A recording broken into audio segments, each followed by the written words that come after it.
Welcome to the channel. You're with Reverend Dr. Jason W. Morrison, theologist, and we are on the ProBrick exclusive YouTube channel for tradies and the Pro Theologist channel for people that are more into the spiritual content. And today I just want to talk about accountability and responsibility of yourself. If you are in a relationship and that relationship's got hiccups, you need to stop, poise, and look at yourself. Yourself by way of what impacts you might be having on the person that you're with. Now, in many ways we can blindside ourselves by our own self-appraisal. But if you've got standards to work with from experience past, from the bonuses and minuses that you've had from relationships in the past, from the communication that you've had with the partner that you're with, and the elements and context and standards that you're trying to work with within the relationship and the person that you're with. Are you living up to those standards, or are you not? And is the person speaking to you about things that they're not happy with, etc., etc.? What I find a lot of the time is people will not have the courage to mention things that they're not happy with. And what happens is this brings in a form of resentment that can begin over time to not only undermine the relationship and yourself, but pull the person down. And what happens is they start to look outward, outside the relationship, for soothing, for a sense of relief. That's why being able to talk about things that may be upsetting you or aggravating you, or just need a bit of adjustment for you to come back into that soothing relationship, soothing dimension, are really important. But a lot of the time people won't come into that place of sitting down and talking about things that really matter and are going to help the relationship.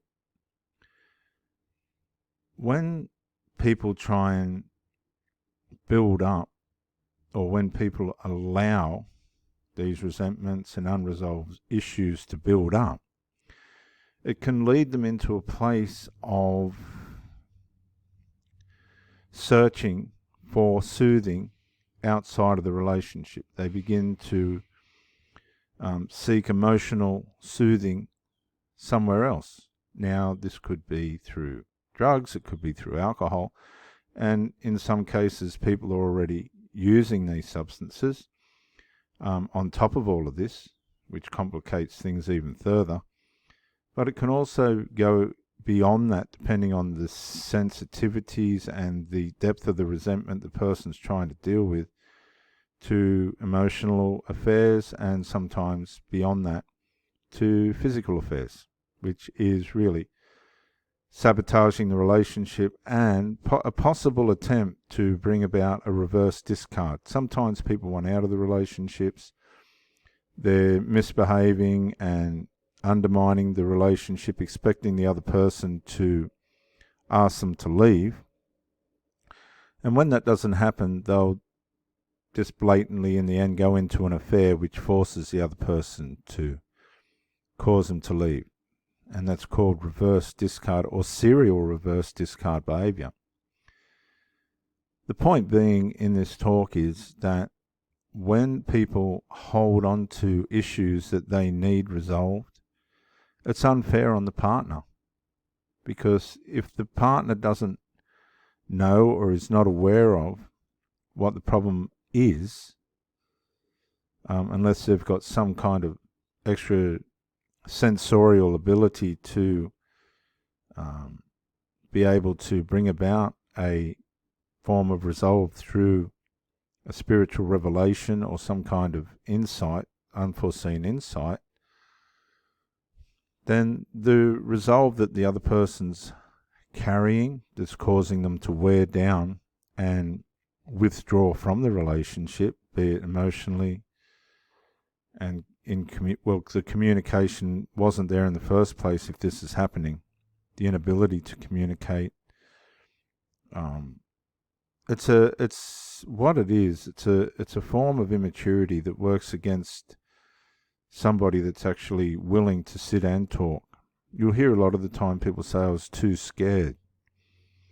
Well, if that ain't if that ain't fair, and they're just saying that because they just didn't want to bring up the issue, or they were just not willing to do that, there's always an excuse for things not being resolved.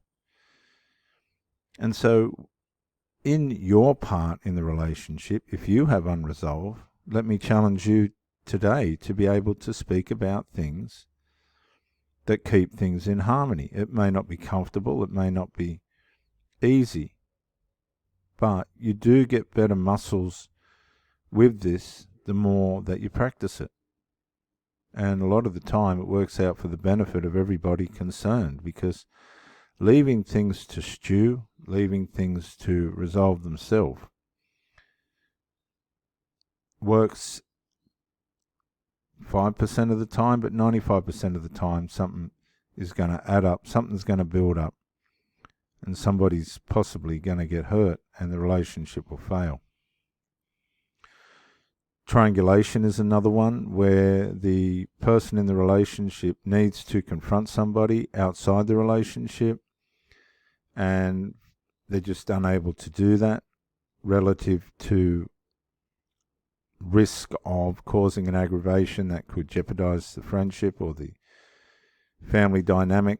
And so therefore they allow things to fester, and the relationship starts to suffer, and eventually the relationship is resolved because one or the other can't handle or has had enough of outside interferences.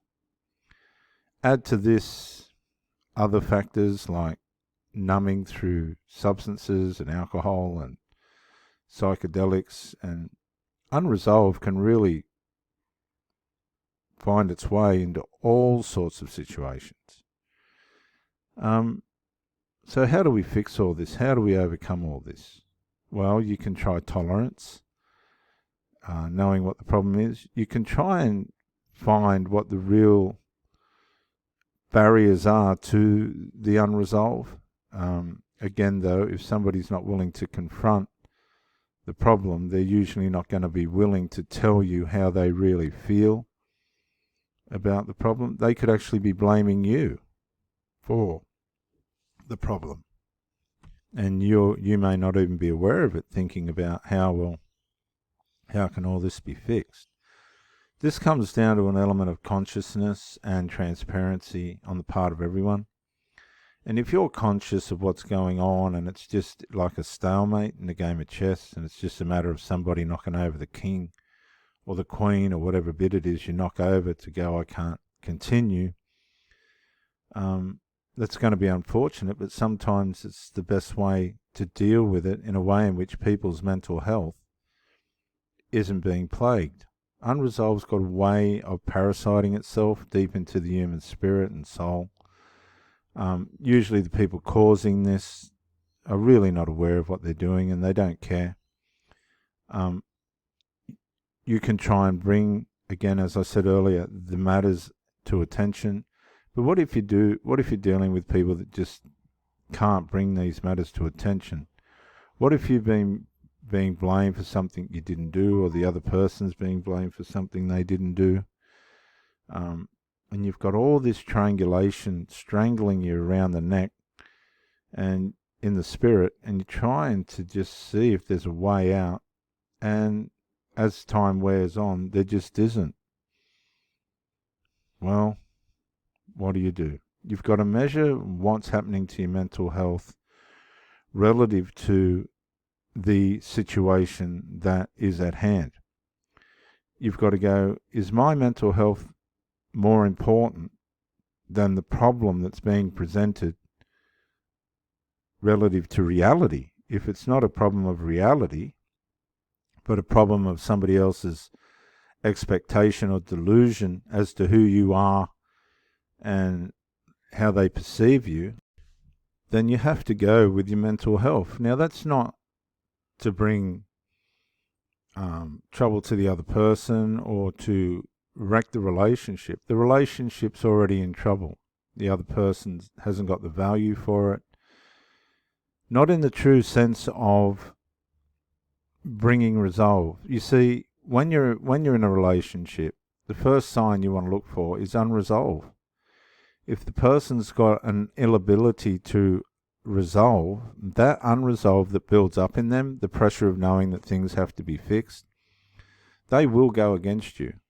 It's just a matter of time, because they'll need to soothe outside the relationship. See, relationships are about soothing, but they need to be nurtured as you go along, because there's different things that are going to come out of the relationship that can't be predicted. And that's okay, because as they come up, if you're mature enough and you got the value for it, you'll work these things out as you go along for the benefit of the two of you. But if you've got a third party or a fourth party or a fifth party on the outside of the relationship, and the person that you're with, or you maybe, are being told that this needs to stop, or we need to bring a resolve to this, and the other person's not willing to do that, then they possibly had this happen to them before, where the third parties cause them to lose the relationship. And this will happen again and again and again and again. It's probably been a case where you're dealing with a pedestalized person or somebody that's been neglected. Either, you've got a person that is allowing somebody else to indirectly control the relationship and themselves, and that's a form of emotional, them having an emotional affair, and also emotional abuse, because resolve brings back the soothing to the relationship, and not and deletes a necessity for the person to go outside the relationship because of unresolved to find soothing. That's how it works. So if you're in trouble in your relationship and you know what needs to be resolved, and that person's not willing to find it, you really do need to make some decisions, because it's obviously the way that this person is. They don't have the insight, foresight, or just out and out value to want to bring back the soothing to the relationship. They will, if not are already, downplaying it and possibly undermining it in language and talk. Maybe not.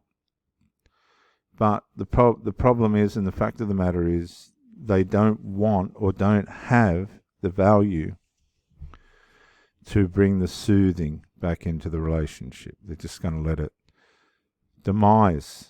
They're finding the soothing somewhere else, because unresolved will drive people away. Whether it's the one that's on the end of it, whether it's the one that's causing it. And nobody wins when there's unresolved. This is Reverend Dr. Jason W. Morrison on the Pro Bricky and Pro Bricky exclusive, might I say, and Pro One Theologist channels. Bye for now.